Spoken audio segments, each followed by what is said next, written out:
तो ये है iPhone 15 Pro जो कि मैंने जो है वो अपडेट करा है टू बी ऑनेस्ट iPhone 11 से। मेरे पास पहले जो है वो iPhone 11 था एंड iPhone 15 Pro जो है वो वाकई में काफ़ी ज़्यादा न्यू अपडेट जो है वो रखता है। लेकिन अगर आपके पास iPhone 13 Pro है या फिर iPhone 14 Pro है तो आपको जो है वो इतना ज़्यादा मेजर डिफरेंस जो है वो ज़्यादा महसूस नहीं होगा। बट मेरे लिए तो बहुत ही ज़्यादा बड़ा अपडेट था। लाइक iPhone 11 Pro बहुत ज़्यादा पुराना है, लेकिन अगर आप इन दोनों के दोनों स्मार्टफोन को साइड बाय साइड रख के देते हो तो आपको जो है वो वाकई में डिफरेंस महसूस होगा। लाइक डिस्प्ले के अंदर, कैमराज के अंदर, ओवरऑल लुक एंड फील के अंदर जो है वो मैसिव डिफरेंस मेरे को महसूस हुआ। iPhone 11 Pro से iPhone 15 Pro के अंदर बहुत सारी चीज़ें नहीं है। लाइक इसके अंदर ऑलवेज ऑन डिस्प्ले का सपोर्ट है, अपने को फ्लैट साइड्स देखने को मिलती हैं, इसके अंदर 5G आता है, ये जो है वो 4G फोन ही था। मतलब लिटरली अनगिनत चीजें होंगी जो कि iPhone 12, iPhone 13, iPhone 14 के अंदर जितने भी मेजर डिफरेंस अपने को देखने को मिले हैं वो सब कुछ जो है वो इसके अंदर आते हैं। और उसके ऊपर जो चार मेन चीजें हैं, जैसे कि मैंने अनबॉक्सिंग वाली वीडियो में बताया था, वो अपने को देखने को मिलती हैं। तो चार चीजों के अंदर आते हैं इसकी टाइटेनियम की साइड्स, A17 Pro की चिप, इसके नए कैमरास और उसके साथ ही साथ एक्शन बटन। तो सबसे पहले हम बात कर लेते हैं लाइक इसकी बिल्ड क्वालिटी की। बहुत ही ज्यादा स्टर्डी बिल्ड क्वालिटी जो है वो लगती है। और मेरे पास जो है वो प्रो है, प्रो मैक्स जो है वो नहीं है। जेनेरिक एवरीथिंग की वीडियो के अंदर प्रो मैक्स जो है वो टूटा था, लेकिन प्रो ने जो है वो ड्यूरेबिलिटी टेस्ट पास कर लिया था। कुछ लोग बोल रहे हैं कि टाइटेनियम साइड्स की वजह से इसके अंदर ड्यूरेबिलिटीज के इश्यूज जो है वो आ सकते हैं इन फ्यूचर। बट इस नए डिजाइन की वजह से अगर अपने को ड्यूरेबिलिटी के इश्यूज देखने को मिल रहे हैं तो इस नए डिजाइन की वजह से ही जो रिपेयर की कॉस्ट है वो कम हो रही है। लेकिन इस चीज का कोई सेंस नहीं है, बट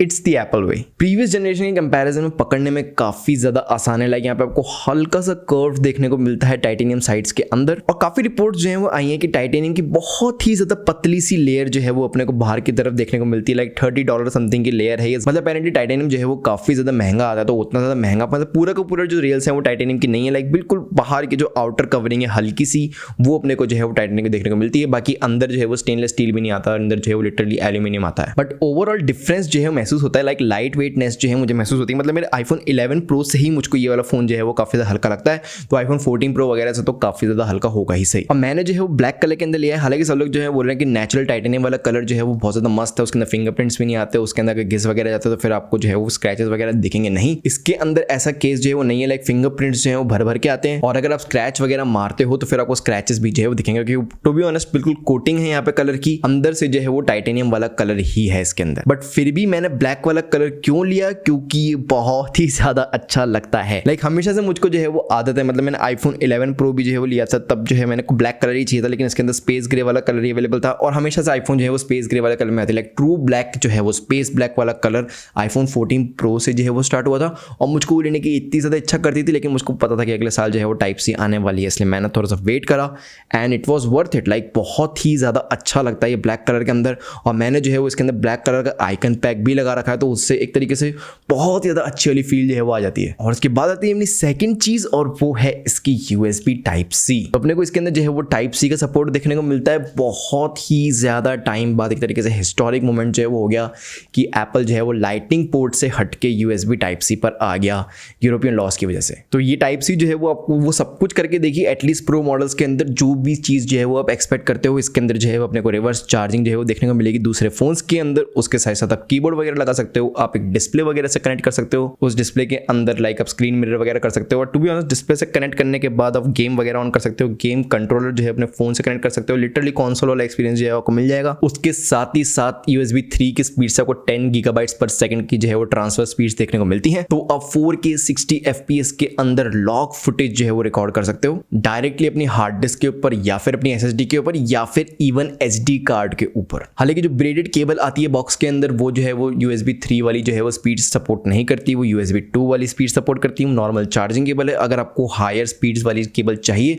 तो फिर आपको एक अलग से डेटा केबल लेनी पड़ेगी। उसके बाद अपन आते हैं थर्ड न्यू चीज के ऊपर, और वो है A17 Pro चिप इसके अंदर अपने को देखने को मिलती है। जो बेस iPhone 15 है उसके अंदर अपने को नॉर्मल वाली A16 बायोनिक चिप देखने को मिलती है, पिछले साल के iPhone 14 Pro के अंदर जो है वो आई थी। और ध्यान से सुनना मेरी बात को, इसके अंदर अपने को A17 बायोनिक देखने को नहीं मिलती, इसके अंदर अपने को A17 Pro देखने को मिलती है। तो बेसिकली इसका मतलब ये है कि अगले साल के जो iPhone 16 आने वाले हैं उसके अंदर जो नॉर्मल बेस वाले होंगे उसके अंदर अपने को A17 Pro देखने को नहीं मिलेगी, उसके अंदर A17 बायोनिक देखने को मिलेगी। तो यहाँ पे लगातार एप्पल जो है वापस एक वॉल जो है वो खड़ी करता जा रहा है अपने प्रो प्रोडक्ट्स के अंदर। और अपने नॉर्मल प्रोडक्ट्स के अंदर। बेंचमार्क बहुत ही ज्यादा क्रेजी है इस वाली चिप का, लाइक ऑन पेपर बहुत ही ज्यादा परफॉर्मेंस फोकस्ड चिप है ये। अपने को M1 लेवल के जो है वो परफॉर्मेंस स्कोर्स जो है वो देखने को मिल रहे हैं यहाँ पे। एंड टू बी ऑनेस्ट ये फर्स्ट 3 नैनोमीटर चिप है किसी भी फोन के अंदर। पिछले साल से अपने को 20% परफॉर्मेंस लीप देखने को मिल रहा है दोनों CPU और GPU परफॉर्मेंस के अंदर। एंड एक्स्ट्रा परफॉर्मेंस जो है वो कहीं भी नोटिसेबल नहीं होती। लाइक अगर आप क्रोम वगैरह ब्राउज करते हो, आप नॉर्मल इंस्टा वगैरह चलाते हो, चैट जीपीटी वगैरह चलाते हो, Spotify म्यूजिक सुनते हो, नेटफ्लिक्स वगैरह स्ट्रीम करते हो, तो उसके अंदर आपको परफॉर्मेंस जो है महसूस नहीं होगी इतनी ज्यादा भयंकर वाली। बट आपको परफॉर्मेंस कहाँ महसूस होगी वो है गेम के अंदर। इसके अंदर एक डेडिकेटेड गेमिंग चिप जो है उन्होंने डाली है जो कि रे ट्रेसिंग का सपोर्ट भी जो है वो करती है। एप्पल ने जो अपने खुद के कीनोट में बोला है कि इसके अंदर कंसोल लेवल गेमिंग अपने को देखने को मिल रही है। एंड टू बी ऑनेस्ट मेरे चैनल के ऊपर मैंने गेमिंग वीडियो जो है वो ऑलरेडी लाइव कर रखी है, आप लोग जो है वो सारी वीडियो को देख सकते हो। उसके अंदर मैं इन डेप्थ जो है वो घुसता हूँ गेमिंग को लेके। बट इसकी रे ट्रेसिंग वाली चिप जो है वो आपको AAA गेम्स का जो है वो सपोर्ट देगी, जैसे कि Assassin's Creed Mirage और Resident Evil 3। और ये जो है वो कोई टोन डाउन वर्जन या मोबाइल वर्जन नहीं होएगा ओरिजिनल गेम्स का, ये वो एग्जैक्ट गेम होंगे विद एग्जैक्ट एसेट्स जो कि अपने को इसके अंदर चलते हुए देखेंगे। बहुत ही सर्रियल सी बात है, लेकिन अभी जो है वो सपोर्ट चालू नहीं हुआ है। लाइक 2024 तक जो है वो Assassin's Creed Mirage आएगा इसके अंदर। तो गेमिंग के अलावा जो सेकंड लीप अपने को देखने को मिलती है परफॉर्मेंस के अंदर वो है इसका नया इमेज सिग्नल प्रोसेसर। बहुत ही ज्यादा तेज खटाखट इमेजेस जो है वो कैप्चर कर लेता है ये वाला डिवाइस। और उसके साथ नया न्यूरल इंजन जो है वो ऑटोमेटिकली रिकॉग्नाइज कर लेता है किसी भी फेस को फोटो खींचते टाइम पे। जरूरत नहीं आपको पोर्ट्रेट मोड में डालने की, उसको आप बाद में जो है वो उसको एडिट कर सकते हो और पोर्ट्रेट मोड में शिफ्ट कर सकते हो। तो जो सी भी फोटो आप इस वाले स्मार्टफोन से खींचोगे जिसमें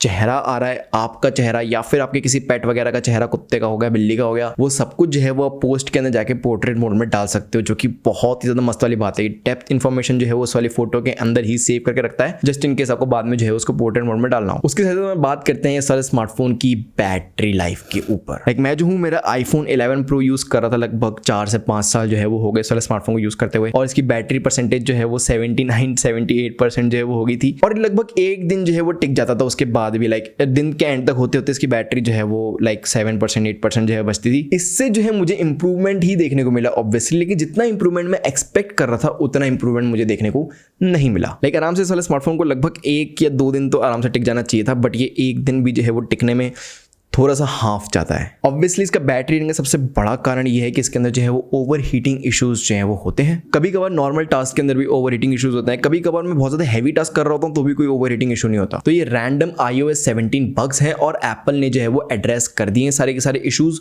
और काफी ज्यादा जल्दी जो है वो अपडेट आ जाएगा, तो ओवर हीटिंग वगैरह जो है वो खत्म हो जाएगी। बात रही चार्जिंग की, लाइक चार्जिंग करते टाइम भी जो है ये वाला स्मार्टफोन गर्म हो जाता है मेरे केस के अंदर, क्योंकि टू बी ऑनेस्ट मैंने एप्पल का जो है वो चार्जर नहीं करा, क्योंकि मैंने जो बहुत प्रो गेमर मूव समझी कि मेरे पास ऑलरेडी एक चार्जर पड़ा हुआ है, तो फिर मैं जो हूँ उसे चार्ज कर लूंगा। बट वो एक OnePlus का 65 वॉट का चार्जर है, तो मेरे ख्याल से उससे जो है वो कुछ प्रॉब्लम हो सकती है। कुछ मैंने आर्टिकल्स पढ़े कि एप्पल स्टोर के एम्प्लॉयज जो है मना कर रहे हैं कि आप एंड्रॉइड के चार्जर से जो है वो iPhone 15 को जो है वो चार्ज मत करो, उससे जो है वो ओवर हीटिंग के इशूज हो सकते हैं, आप एप्पल के चार्जर से इसको चार्ज करो। उसके बाद अपन आते हैं तीसरी नई चीज के ऊपर, और वो है इसकी कैमरास। लाइक इसके अंदर एप्पल वाले क्लेम करते हैं कि आपको लिटरली 7 कैमरास एक ही डिवाइस के अंदर देखने को मिल रहे हैं with different focal length obviously. तो जब आप कैमरे के एप्लीकेशन को खोलते हो तो फिर आप 0.5x पर जो है वो जा सकते हो। उसके बाद जो है 24mm का सपोर्ट है, 28mm का सपोर्ट है, 35mm का सपोर्ट है। उसके बाद 2x और 3x पर जो है वो शिफ्ट कर सकते हो। जस्ट इन केस आप iPhone 15 Pro Max लेते हो तो फिर यहाँ पे आपको 5x का सपोर्ट जो है वो देखने को मिल जाएगा। पीछे की तरफ आपको जो है वो 48 मेगापिक्सल कैमरा देखने को मिलता है, इंप्रूव्ड अल्ट्रा वाइड है इस पर विद मैक्रो कैपेबिलिटीज, और टेलीफोटो कैमरा भी है।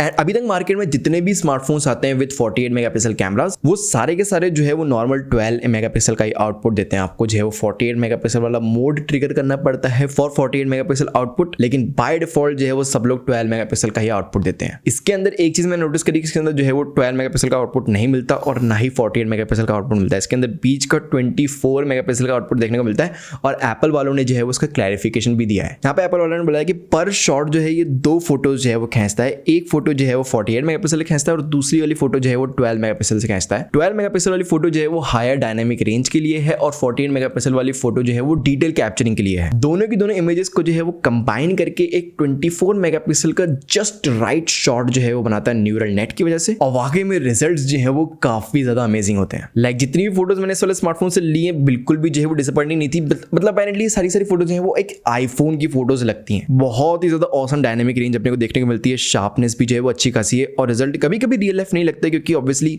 आईफोन जो है वो इसके अंदर अपनी खुद की लाइटिंग वगैरह लगाता है, उसको जो है वो और ज्यादा करेक्ट वगैरह करता करता है और टोनल मैपिंग भी जो है वो पूरी की पूरी करता है, जैसे किसी भी पार्ट की जो है वो डिटेल्स वगैरह मिस ना हो। और उसके साथ साथ अगर आपको 24 मेगापिक्सल की फोटोज नहीं लेनी तो फिर आप पूरी की पूरी 48 मेगापिक्सल की रॉ फोटोज भी ले सकते हो। रॉ मैक्स वाले मोड से आप 48 मेगापिक्सल की रॉ फोटोज जो है वो लेगा। जस्ट इन केस आपको रॉ फोटोज को एडिट करने की मेहनत नहीं करनी, मेरे को तो 48 मेगापिक्सल की प्री प्रोसेस्ड फोटो चाहिए, तो फिर आप JPEG मैक्स पर जो है वो शिफ्ट कर सकते हो।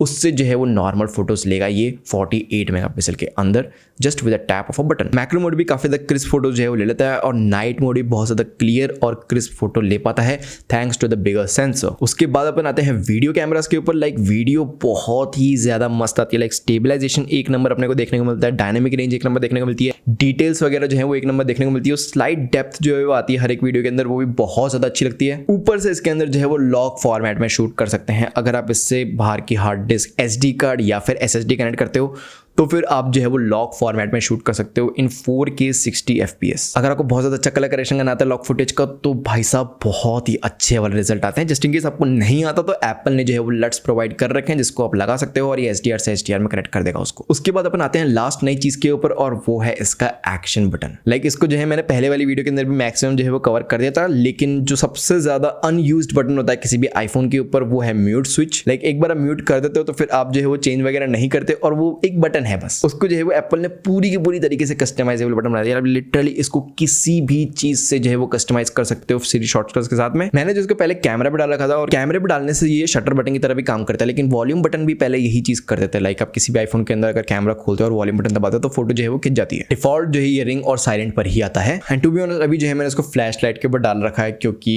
Why not. तो टू बी ऑनेस्ट अपन आते हैं वर्डिट के ऊपर। लाइक डिवाइस में वाकई में काफी ज्यादा हमें बहुत ही ज्यादा अच्छी वाली लुकिंग अपने को देखने को मिलती है। इसके अंदर कैमरास बहुत ज्यादा मस्त है, परफॉर्मेंस एक नंबर है और एक बार वो ओवर हीटिंग के इश्यूज जो है वो सॉल्व हो जाएंगे अपडेट के बाद में तो वाकई में एक नंबर डिवाइस जो है वो बन जाएगा। अगर आपके पास iPhone 11 है या फिर iPhone 12 है तो फिर आपको तो डेफिनेटली अपडेट करना चाहिए। उससे पहले वाला आईफोन है तो फिर तो कर ही लो अपडेट, लाइक सुन भी क्यों इस वाली वीडियो को। लेकिन अगर आपके पास iPhone 13 और iPhone 14 Pro तक है तो भी जो है वो आपको एक बार अपडेट करने की सोचनी चाहिए, क्योंकि यार USB-C बहुत बड़ी चीज है, लाइक बहुत बड़ी लीप है प्रीवियस जनरेशन ऑफ आईफोन से। एंड इस साल की वाकई में काफी ज्यादा इंपॉर्टेंट और बड़ी चीज है अपने को देखने को मिल रही है आईफोन के अंदर। तो लिंक मैंने दे रखी है डिस्क्रिप्शन के अंदर। आई होप आपको ये वीडियो पसंद आई हो। लाइक करना, शेयर करना और सब्सक्राइब करना। लाइक उन लोगों से तो जरूर शेयर करना जो कि आईफोन खरीदने की सोच रहे हैं, क्योंकि अभी प्रेजेंट सिनेरियो के अंदर मैक्सिमम लोग जो है वो iPhone 14 या iPhone 13 जो है वो लेने की सोच रहे हैं। iPhone 13 बहुत ज्यादा सस्ता जो है मिल रहा है, लाइक 39-35,000 का जो है मिल जाएगा अमेजोन के ऊपर सेल वगैरह के अंदर। उनको समझाओ बिठा के कि iPhone 13, 14 जो है वो ना लें। Type-C जो है वो आ चुके हैं आईफोन्स के अंदर, वो सारे के सारे आईफोन्स लिटरली ऑब्सोलीट हो चुके हैं। जैसे मिस्टर सनी को भाइयों